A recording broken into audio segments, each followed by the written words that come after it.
તો આ તરફ દ્વારકા જિલ્લાના ગ્રામ્ય વિસ્તારમાં પણ વરસાદી માહોલ છવાઈ ગયો છે। ખંભાળિયા ભાણવડમાં વરસાદ નોંધાયો છે। ભાડથર ખોખરી ગામે પણ વરસાદી માહોલ જોવા મળી રહ્યો છે। માંજા ભટ્ટ ગામે પણ વરસાદ નોંધાયો છે। વહેલી સવારથી જ વિવિધ તાલુકા જિલ્લાઓમાં વરસાદ નોંધાઈ રહ્યો છે, ત્યારે ભાડથર ખોખરી ગામે પણ વહેલી સવારથી વરસાદ જામ્યો છે। દ્વારકાના ગ્રામ્ય વિસ્તારમાં પણ વરસાદ નોંધાયો છે।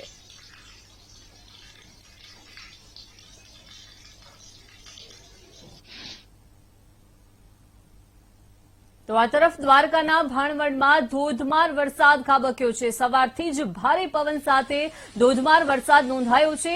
2 ઇંચ વરસાદ થતા ખેતરમાં પાણી ભરાઈ ગયા છે। સવારથી જ પવન ફૂંકાઈ રહ્યો છે અને ધોધમાર વરસાદી માહોલ ભાણવડમાં પણ જોવા મળી રહ્યો છે। સરેરાશ 2 ઇંચ જેટલો વરસાદ ભાણવડમાં નોંધાયો છે। ભારે પવન પણ ફૂંકાઈ રહ્યો છે, સાથે સાથે ધોધમાર વરસાદ થતા ખેતરોમાં પાણી ભરાઈ ગયા છે।